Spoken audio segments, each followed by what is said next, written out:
Bapak Ibu, kadang-kadang kalau Bapak Ibu dan saya mengasihi orang, orang tidak mau mendengar nasihat kita, kita marah kan ya. Aduh, saya sudah kasih tahu dia, saya kan kasih tahu dia karena saya mengasihi dia, tapi dia nggak mau dengar. Ya sudahlah, kita pasrah. Tapi kali ini jemaat bukan pasrah karena Paulus terlalu keras kepala. Melalui apa yang tindakan yang diambil oleh Paulus di dalam ayat 13, dia memberi penjelasan kepada mereka supaya mereka tunduk kepada kehendak Allah sama seperti dia tunduk kepada kehendak Allah. Maka yang terjadi pada para tawanan Roh Kudus ini adalah mereka menerima kehendak Allah.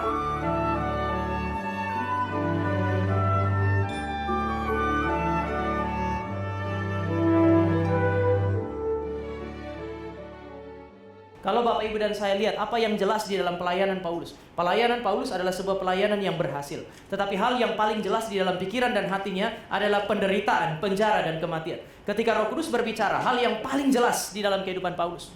Visinya jelas untuk melayani jemaat. Kalau kita baca teks tadi, visinya jelas adalah untuk kemuliaan Tuhan. Tetapi visi yang jelas itu kemudian disertai juga dengan begitu banyak penjelasan melalui firman Tuhan. Dan firman Tuhan bicara mengenai penjara, penderitaan, dan kematian. Sisa yang lain, apa yang akan menjadi konsekuensi dari semua itu? Gak ada. Ada banyak hal yang tidak jelas. Satu-satunya yang jelas sekali lagi adalah penderitaan, penjara, dan kematian. Salib.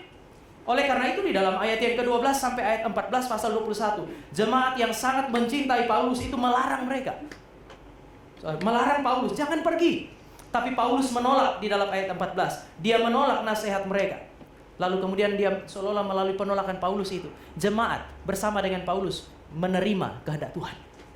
Saudara, orang-orang yang ditawan oleh Roh Kudus adalah orang-orang yang dipimpin oleh firman. Sehingga ada satu ciri ini, mereka menerima kehendak Tuhan.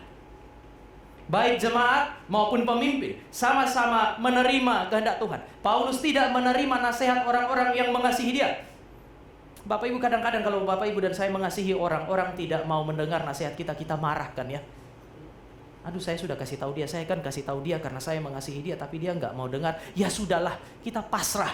Tapi kali ini jemaat bukan pasrah karena Paulus terlalu keras kepala.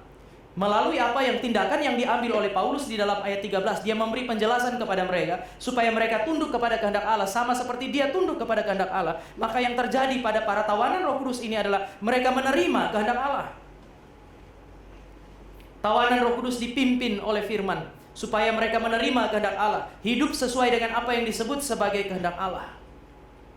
Bapak Ibu dan saya kita tidak boleh tidak menjadi apa yang disebut sebagai tawanan Roh Kudus. Dan Paulus juga memberi petunjuk kepada saudara dan saya. Waktu jemaat melarang dia tidak bisa tidak pergi. Kenapa? Karena dia adalah tawanan Roh Kudus.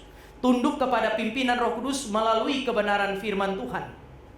Allah dan firman, sekali lagi, bagi tawanan Roh Kudus, Allah dan firman, bukan diri dan kehendak yang menjadi otoritas tertinggi di dalam hidup dan pelayanan.